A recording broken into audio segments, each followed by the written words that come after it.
From the headquarters of the Guild of Champions, this is the Becoming Thin podcast. And I'm your host, Chris Terrell.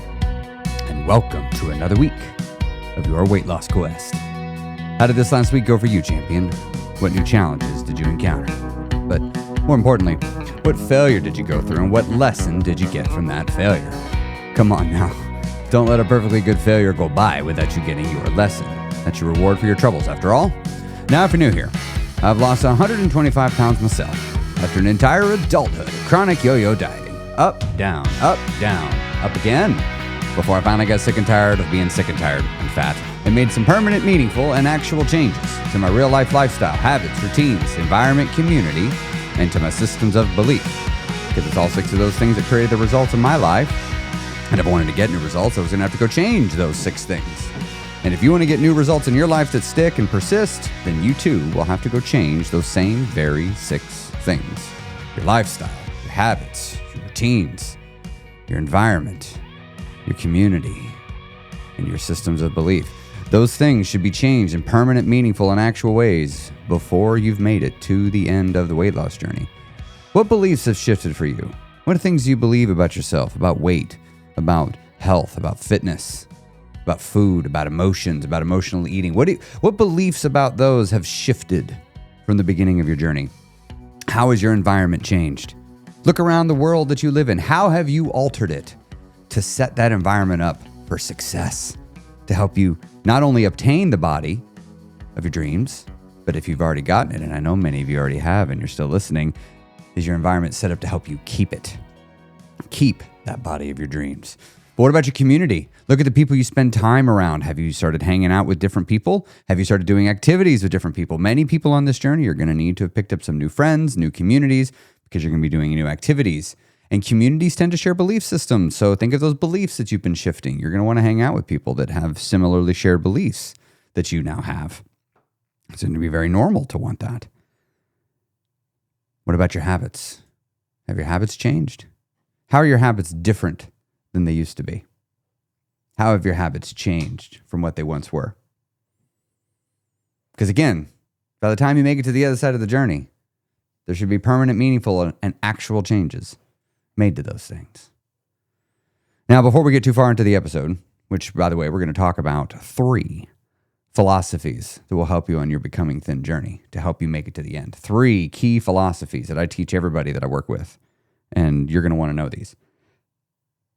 But before we get into that, I would love to invite you, if you've enjoyed the podcast, to leave a review if you're listening to it on a platform that allows reviews like Apple Podcasts. If you're an Apple Podcast listener, you could actually leave a written review as well as a rating, and I would love to have an opportunity to earn a 5-star rating.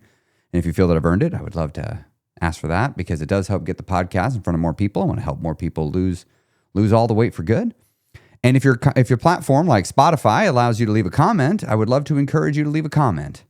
On an episode, this one maybe, or any episode. If something sticks out to you, resonates with you, something clicks, I'd love to hear from you in the comments there. And I do read all those. As well as if you're listening to this on YouTube, you can leave a comment there also.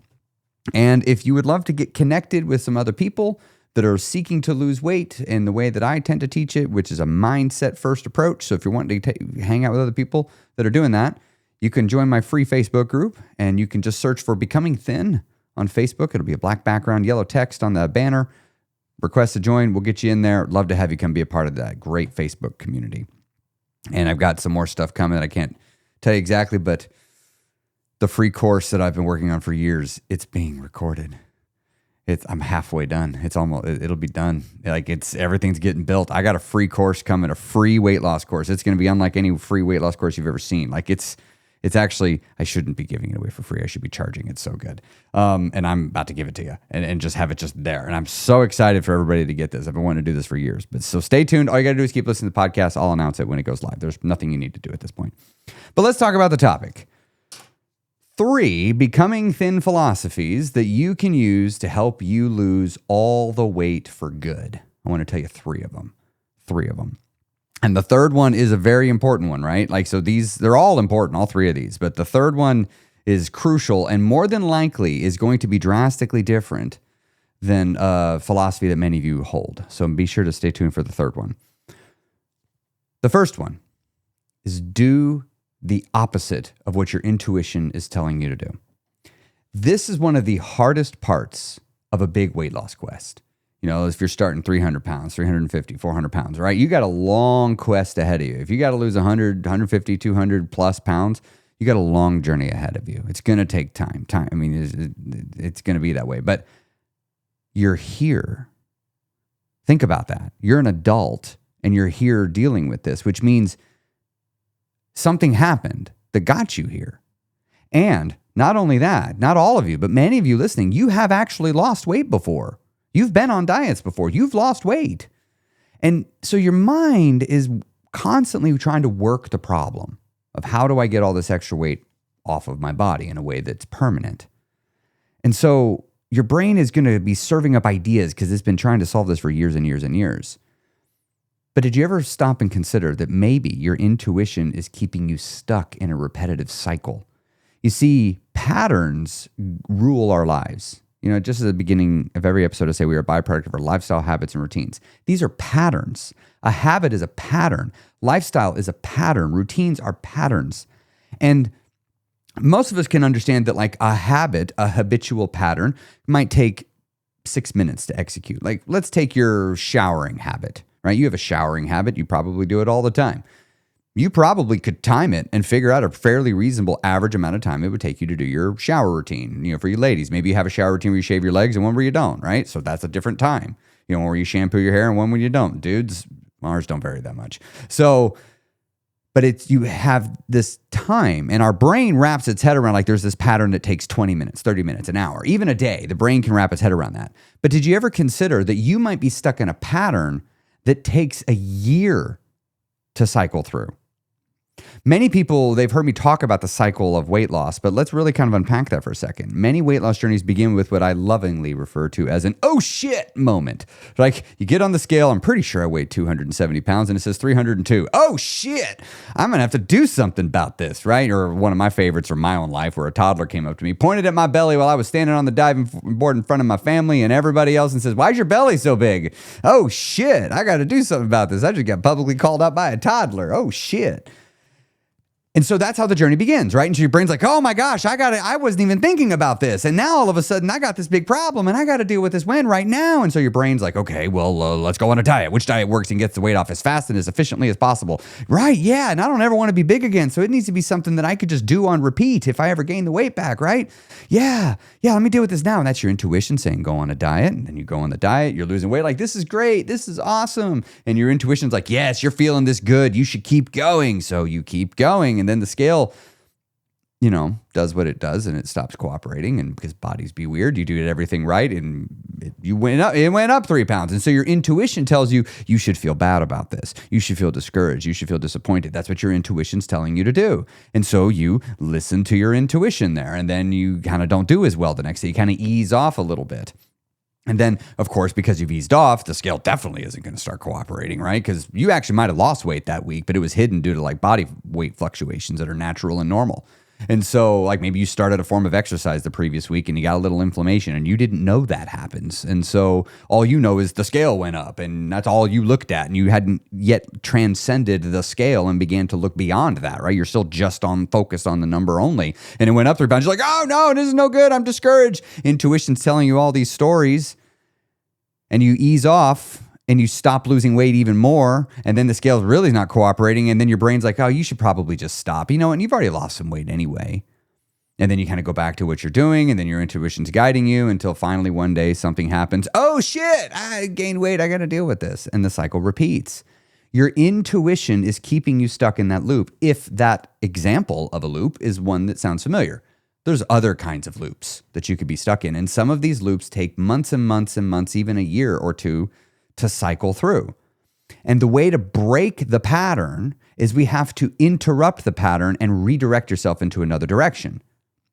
And so the best way to do this is question your natural inclinations in the beginning of your weight loss quest. When you first are beginning your weight loss quest, be very skeptical of what your brain tells you to do. I had to do this myself on my own journey. I still remember my brain's like, we should weigh in every day and obsess about the scale. And I'm like, all right, brain, let's consider the opposite. Let's weigh in super infrequently And instead of obsessing about the scale, let's just focus on how does my body feel for like a little bit, right? I did lose 4 pounds that month. That was pretty awesome. But like, I'd have been discouraged if I was only focused on the scale, but I was like, I feel amazing. Like, I feel so good. Like, I'm winning. I'm crushing this. And, you know, my brain is also like, I should work out 5, 6, 7 times a week for an hour. I'm like, why don't we just do with what I was challenged of 3 times a week for 20 minutes? Let's just stick with easy. My intuition's like, no, we have more room bandwidth. We should raise the bar and maximize everything. And I'm like, nah, brain, why don't we try not doing that? I know we've always done that. I know it feels like we should do that. Why don't we try not doing that, brain? And, you know, of course, then your brain is like, oh, we should start cutting out foods. We should start making sure we're eating super healthy. And I'm like, you know what, brain? What if we didn't cut out anything this time, right? And what if we didn't worry about eating healthy? Like, we'll worry about it later, right? Why don't we lose like 100 pounds and then we can worry about eating healthy, right? You know, so there's just all these examples like this where the brain is telling me to go one way and I'm just like, oh, hold up, brain. Let's really stop and pause and think about this. So the philosophy to hang on to keep with yourself is do the opposite. Question your intuition in the beginning of your weight loss journey. I'd say for the first, 6 months, at least, maybe even a year, just be very skeptical of what your brain is telling you to do. I'm not saying don't do what your brain is telling you to do. What I'm saying is don't blindly trust it. Don't blindly trust it. Because here's what I know. Inside your brain, everything you know about weight management can be lumped into just a few categories. Category 1, things that are correct and actually are correct. Some of the things you know about weight management are actually true. Category 2, things that you believe about weight management that are close. Not quite right. Just a little bit wrong. And unfortunately, that little bit that you're wrong can totally be messing you up. Like some people are like, carbs are bad. No, that's actually just a little bit wrong. That's not quite right. It's my insulin resistance that causes the problem, Chris. No, that's just a little bit wrong. You're just kind of missing some of the nuance that you don't quite understand. Every diet works off calorie counting. Well, not for me, Chris. It does. You're just a little bit wrong. So that's category 2. But then we have category 3. Things that you believe are true that are just actually completely false. They're just not true. Like, just not true at all. For example, some people might be out there believing like, oh, well, you shouldn't eat after 10 o'clock because that food, you're going to gain weight with it. What? That's just not true. Oh, you shouldn't eat sugary foods because those are fattening foods. That's not true. That's not how that works. And I know some of you even hearing that right now, I'm like, Chris, you don't get it. No, see, that's what I'm talking about. I do get it. Like, this is my job to know this. And like, no, sugar's fine. I'm not saying limitless amounts of sugar is fine, but I didn't say that. I just said some sugar is fine. Well, I didn't say the some. I just added that right now. Some sugar is fine, right? You got to question the things that you believe. There's my favorite quote from Orson Scott Card. I think about it all the time. It helps me in my life. We question all our beliefs, except for the ones we truly believe, and those we never think to question. I've updated it a little bit. We question all our beliefs, except for the ones we truly believe, and those we call facts, and we don't question facts. You need to start questioning your facts in your mind because some of your facts are actually beliefs and some of those beliefs are actually wrong. And the best way to start sussing those out is doubting your own intuition. Let's talk about philosophy number 2 now. Philosophy number 2. 50% of something is better than 100% of nothing.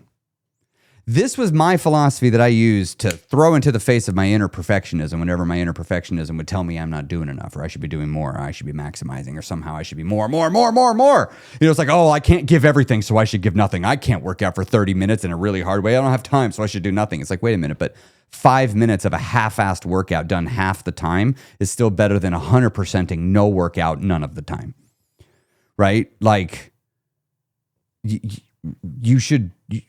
anything is better than nothing. You know, some people are like, well, I can't reduce this food because this isn't perfect. This isn't going to make me lose weight if I cut this little bit of food out. What? No, just cut that little bit of food out. And then you'll find another little bit to cut out. Then you'll find another little bit to cut out. And just another little bit, right? You're making a sandwich. You always put 2 slices of cheese on it. Just put 1. Just put 1. Still have the cheese. Just put 1 or maybe 1.5 slices of cheese, right? That just saved you 40 calories if you took half the slice of cheese and put it back. If you put 1 whole slice of cheese, that's 80 calories you just saved right there. And the person, the perfectionism would be like, no, that's not enough. You can't. 1 slice of cheese isn't going to make you lose weight. Well, no shit. 1 slice of cheese isn't going to make you lose weight. But 1 Snickers isn't going to make you gain weight either. It's the sum of all of them. And so we have to look for the little teeny tiny cuts we can do. Right? And so you just think of it like a penny saved is a penny earned, right? Like every little bit of money you get, that's money you don't have to get from somewhere else. And then start to think of it as like, well, every little bit of calorie burned, that's a calorie that I burned. I don't got to worry about it. Like I take 200 steps right here. Perfect. That's better than nothing. Oh, I saved 50 calories here. Perfect. That's better than nothing. right? Just take progress over perfection, right? Perfectionism is not an admirable trait, just so you know. Like if you're like, I'm a perfectionist and I'm refusing to change it. You're like, I'm going to take a less optimal way of living and I'm not going to do anything to change it. Now, let me come at that with a compassionate perspective for a second. Some people aren't aware that perfectionism can be changed. Like they don't know that. No one in their life has ever done anything about it. Nobody in their life's ever talked about it. For some of you listening right now, me saying right now that perfectionism is not something that it's not a prison sentence. It's not a death sentence. You can actually change it. Like you don't have to be ruled by perfectionism. Some of you hearing that right now, this is the first time someone's telling you this, that you don't have to be a perfectionist. And that in fact, being a perfectionist isn't good. It isn't admirable. It isn't desirable. You just probably are super riddled with anxiety. And people think like, well, perfectionists are who get things done. No, they're not. No, they're not, right? Do some perfectionists get things done? Yes. Do non-perfectionists also get things done? Also, yes. How do you explain the discrepancy? It's because getting things done doesn't have anything to do with your intentions of perfectionism. It has to do with, are you just taking action, failing, learning from it, and moving forward? Some people use pain in the form of perfectionism when they make mistakes and then move forward. Some people use much more enjoyable methodologies rather than the pain method one. But perfectionism, the reason why I want you to move beyond it is it makes you miserable. It makes you unhappy. And whenever I felt my brain telling me I'm not doing enough on my weight loss journey, I would just say back to it, 50% of something's better than 100% of nothing, brain. Just anything is better than nothing. Anything is better than nothing. I can always raise the bar later. I can always do more later. And I'm going to put faith in myself and assume that future me isn't always going to seek to do 50%. I'm willing to bet that I'm a safe bet, that future me is going to show up for me. Future me is going to show up for me and do more than 100%. But today I'm going to do the best I can. Today I'm going to do the best I can. And that's philosophy number 2. Now let's talk about philosophy number 3. Philosophy number 3 is it's a real good one. Do just enough. Just enough. I know in a lot of parts of life, you are used to, you need to over-deliver. That's the standard. That's the minimum expectation, is to do the most. Maximize. As Deadpool says, maximum effort, right? Like you just have to maximize everything. But that is not a sustainable approach. To lose weight and keep it off forever, you must install a strategy that you can do forever. And you don't know what your life is going to be like when you're done.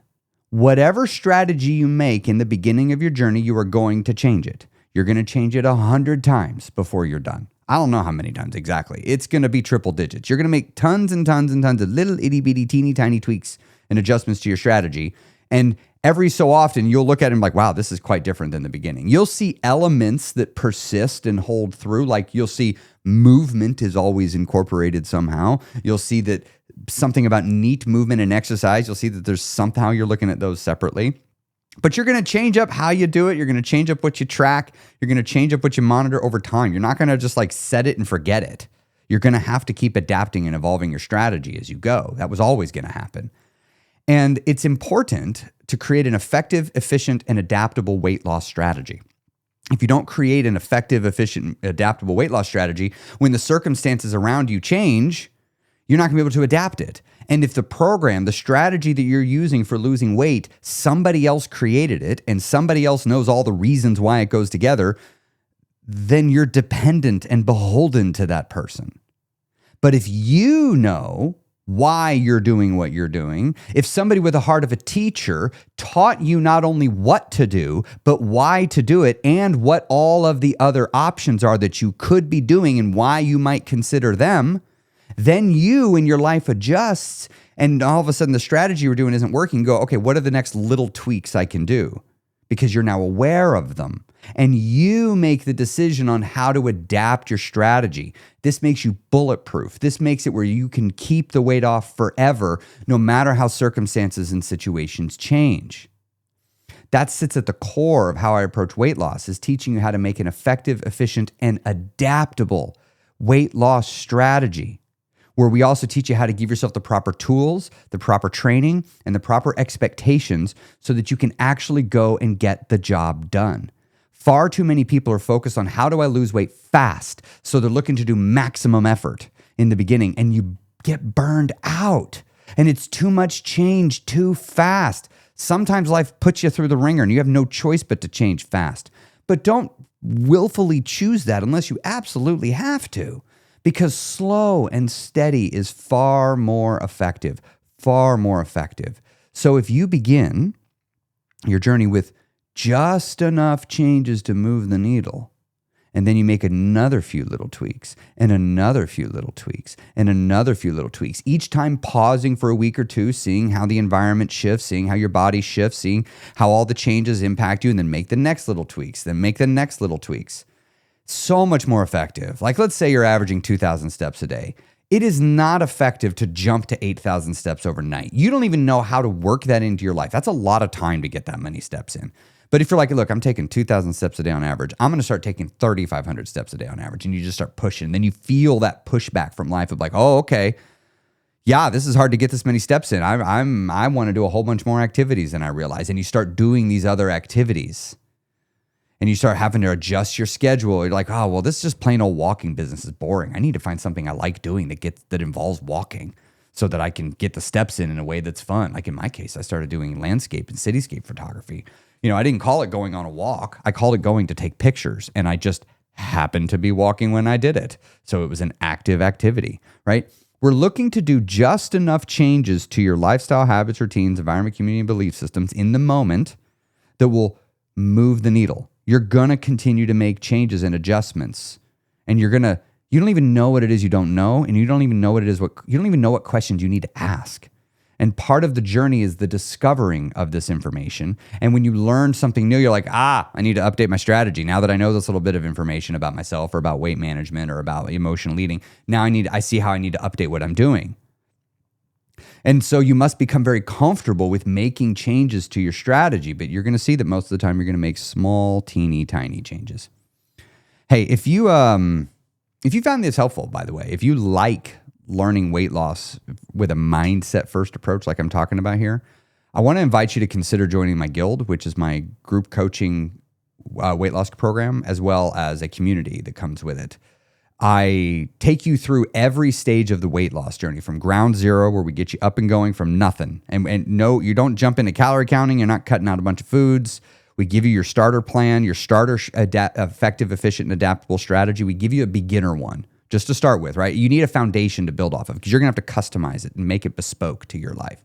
Then we move you through to the foundations phase, where we begin to teach you the mechanics of weight loss. We begin to get your mind ready for the third phase, which is called the marathon in the middle. Right in the smack middle of this weight loss journey, you got a dang marathon, metaphorically speaking.